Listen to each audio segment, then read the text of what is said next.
हावराघाट थिनालियाव रंजालि बैसागु फोरबोनि गिबि साननि हाबाफारिखौ बेखेवदों। कार्बि आंलं जिल्लायाव ओनसोलारि थाखोनि दैदेनगिरि बर' आफादफोर जेरै एबसु कछारी समाज, बर' साहित्य सभा, आफोब, दुलाराय बर' हारिमु आफाद आरो गावबुरा संघ, बारग' बिएलटि, खैल्यान परिषद, बारग' एनडिएफबि बायदि बायदि आफादफोरजों जथायै सोनाब सुनसुपारा गुदि फरायसालिनि गेलेग्रा फोथाराव रंजालि बैसागु खुंनाय जायो। गिबि साननि हाबाफारि बादियै फुंनि 7 रिंगायाव फिरफिलाखौ बिरहोयो आफादनि आफादगिरि गपाल बाग्लारिया। कमल बसुमतारिया फुंनि 7:30 रिंगायाव मुंख्लं बिबार बावनाय जायो। गाहाय हाबग्रा दरखंखौ फुंनि 8 रिंगायाव शंकर दयाल खाख्लारिया बेखेवो। हौवासाफोरनि भलिबल आरो आइजोफोरनि गुबुन गुबुन गेलेमुफोर खुंनाय जायो। बेजों लोगोसे मोनाबिलिनि 6 रिंगायाव हारिमुआरि बादायलायनाय खुंनाय जायो। प्रथमते नवबर्षर समूह राइजक अभिनंदन ज्ञापन करिछु।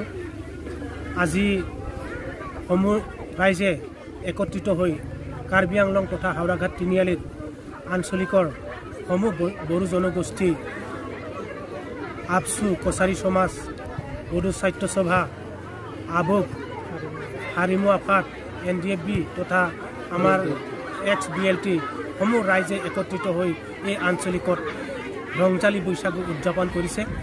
এই उद्यापन करार मेल उद्देश्य হৈছে आमार एकत्रता भातृत्वबोध गठन करा।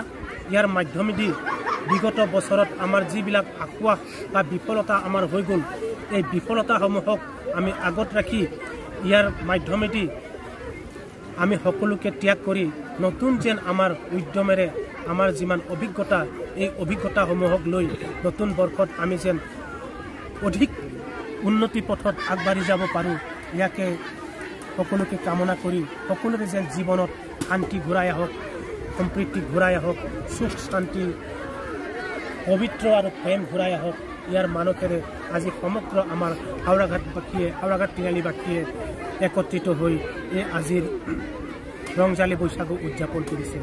ইয়াত সকলো ৰাইজে যেনেকুৱা আমাক সহায় সহযোগ কৰিছে তাৰ বাবে আমি সঁচাকৈ অতি আনন্দিত হৈছোঁ।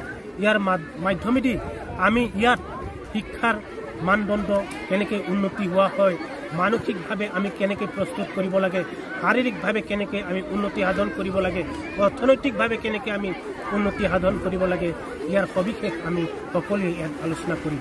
আৰু ইয়াৰ প্ৰয়াসেৰে আমাৰ এই আজিৰ ৰংজালী বৈশাগীৰ মহোৎসৱৰ আয়োজন। ধন্যবাদ। गिबियावनो 21थि रंजाली बैसागु फोरबो फालिनाय अराय रायजोफोरनि थाखाय आंनि सिबिनाय आरो अननायखौ बावहरग्रोबाय। जों हावराघाट तिनालि दखरा गासिबो मोखां आफादा बानजायनायाव जों 21थि रंजाली बैसागु फोरबो फालिदों। 26 आरो 27 एप्रिलाव दिनै जोंहा सेथि सान सेथि हाबाफारि फुंनिफ्राय जागायजेनदों। फुङाव जों जोंनि गेलेग्रा फोथारखौ बेखेवदों। बेनि उनाव जोङो फिरफिला बिरहोदों, मुंख्लंफोरखौ जों मान बावदों। बेबादिनो सानसेनि हाबाफारि लानानै दिनै गेलेमु आयदाखौ जोंनि सेंग्रा सिख्ला बिथांमोना लैहोर लैहोर फैनानै गेलेदों, बादायदों। गाबोनबो जोंहा बेबादिनो सानसेनि हाबाफारि, गाबोन दिनैनि थालांनाय किसुमान गेलेमु आयदा दङबा जों फुंखिनियाव फोजोबगोन आरो सानजौफुआव जोंहा गेवलां मेल जागोन।